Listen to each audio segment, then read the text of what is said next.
puso sa ating Panginoon. I-desire natin na makilala ang ating Panginoon, lumapit tayo sa Kanya. And for sure, no, ano man yung hinahanap-hanap natin, no? Nasa puso natin, we want love.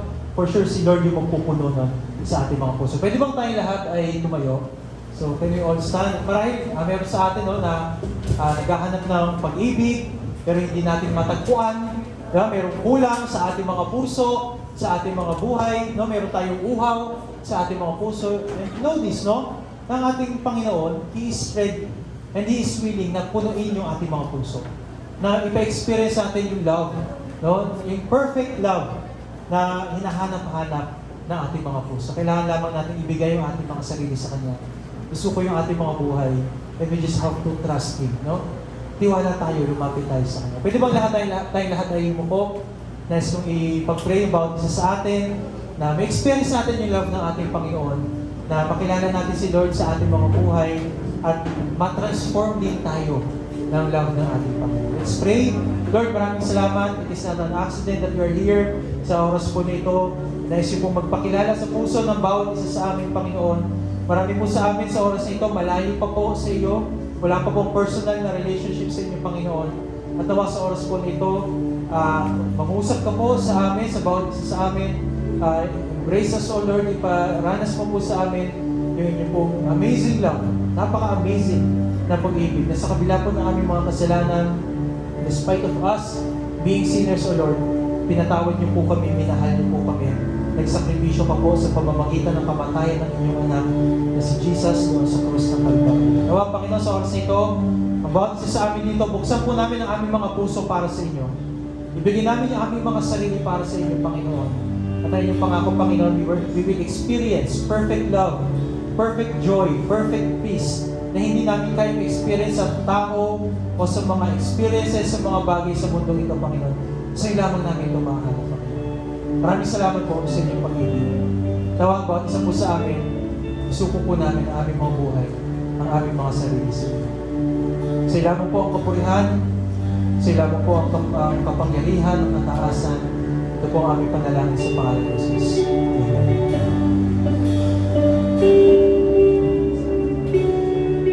Let's sing all for love. All for love, fall again. Wrong enough to leave away.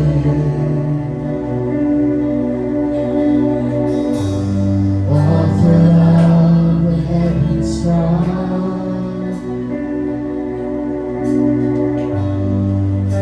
For love is crucified. Oh how it sounds. How you broken your heart. Still you forget. If only I asked. And how many times have you heard me pray? Draw me to me.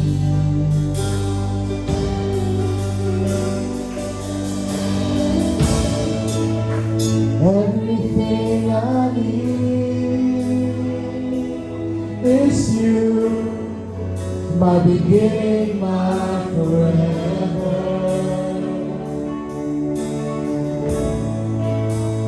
Everything I need is you.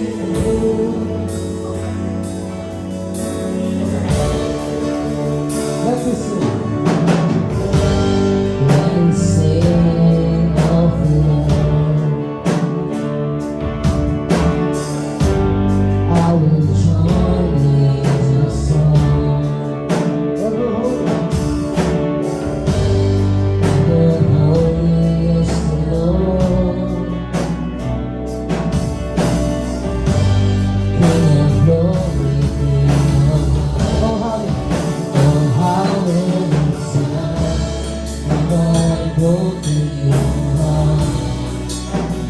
Still you for me. If only I asked. And how many times have you heard me pray? Draw me to me.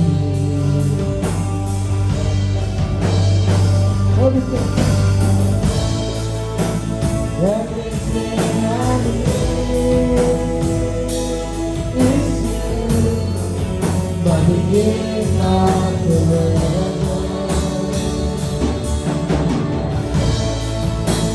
Everything I need is you. Everything I need.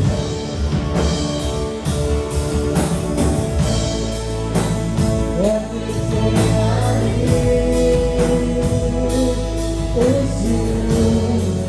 But we give my forever. Everything I need is you. Is you. Nangyayari sa buhay na ito, Panginoon lamang ang ating kailangan sa magbibigay at pag-ibig sa ating mga buhay. Let's say, oh Lord, oh Lord, sing praise. Our Father, have your way. For they don't know what they do. Like the cross, no man to you. To you. To you. Everything I need. Everything I need is you. My beginning, my forever. Oh, everything I need is you. It's you. Everything I need. Everything I need is you. My beginning, my forever. Everything I need is you. Is you. Everything I need.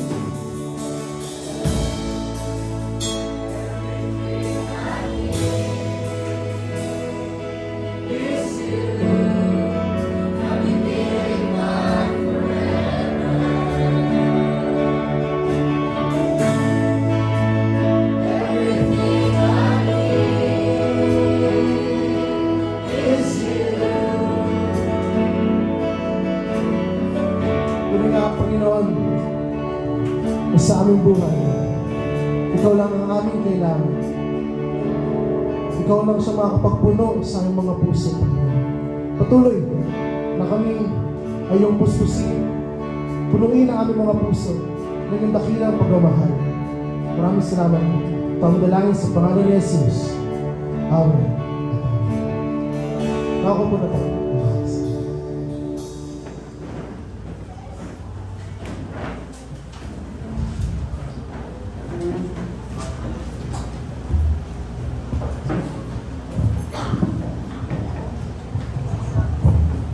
So, tunay nga na ang pagmamahal ng Diyos ay unconditional. At sabi nga sa awit na aking aawitin ngayon na sabi dito na, Jesus, in your suffering, you were reaching, you thought of me. Na sa kabila ng mga sakit, mga paghihirap na naramdaman ni Jesus Cristo nung siya'y pinapako sa krus, ang nasa isip niya, ang nasa puso niya, ay tayo dahil tayo kanyang mahal at gusto niya tayong iligtas. Na tayo nga ay mapapatanong na ano nga ba ang pagmamahal na ito na inabot tayong mga makasalanan upang iligtas. So what love is this?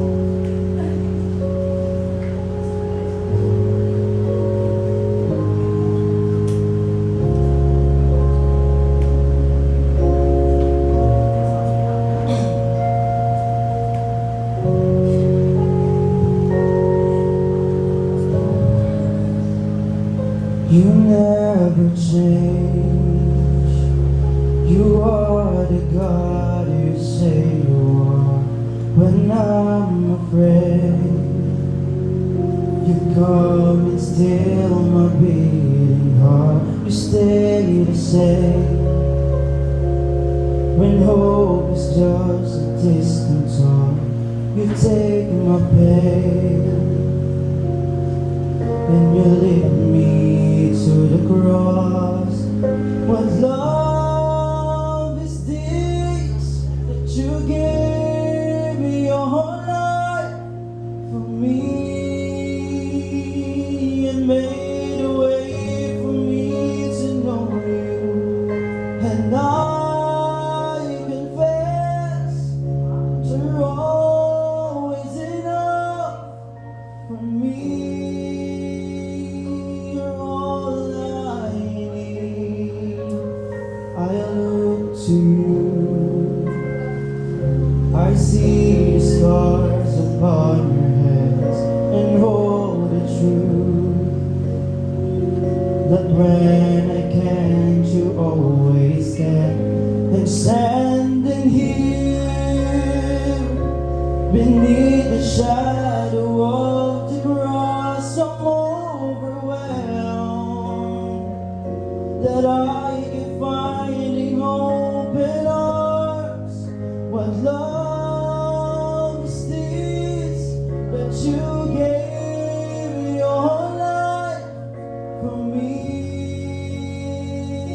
and made a way for me to know you. And I confess that you're always enough for me. You're all I need. Jesus, in your suffering, you were reaching, you taught me. Jesus, in your suffering, you taught me, you taught me. What love is this that you gave your life for me, and made a way for me to know you. And I confess that you're always enough for me. You're all I need.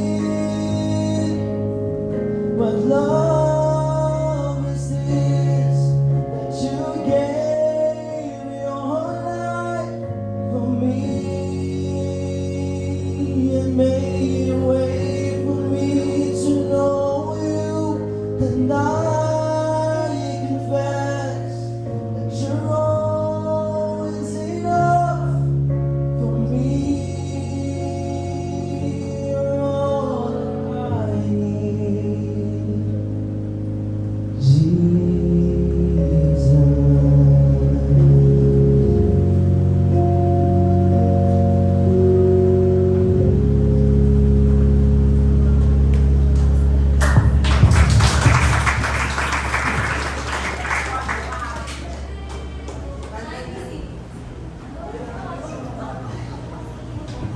Ayan, praise God. So, malapit na po tayo mag-end. Gusto niyo ba mag-end, no? O ayaw niyo pa? Pabain pa natin.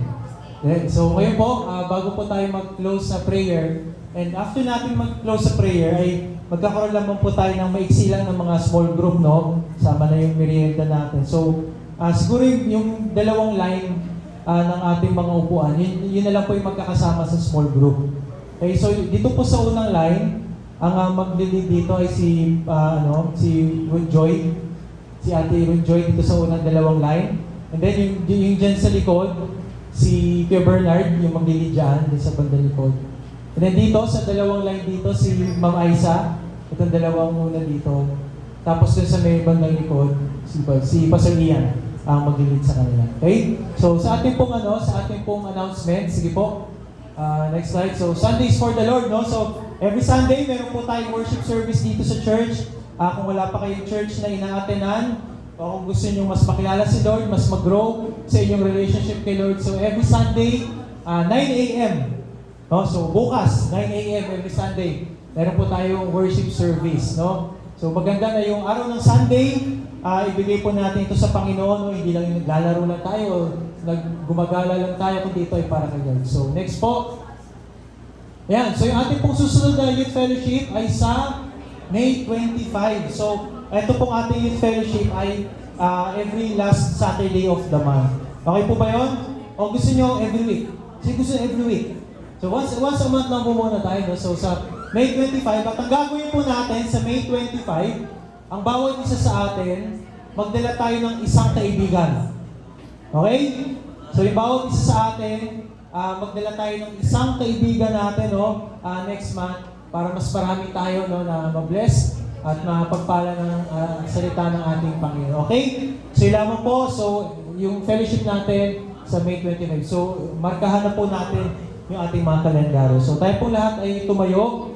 At after ng closing prayer, magbilog na po tayo yung mga magkakasama sa group. Tapos ang gagawin lang naman natin, magre-reflect lang naman tayo, mag-fellowship lang tayo, magre-reflect tayo sa message na narinig natin, o pakilala natin yung sarili natin sa bawat isa. Okay?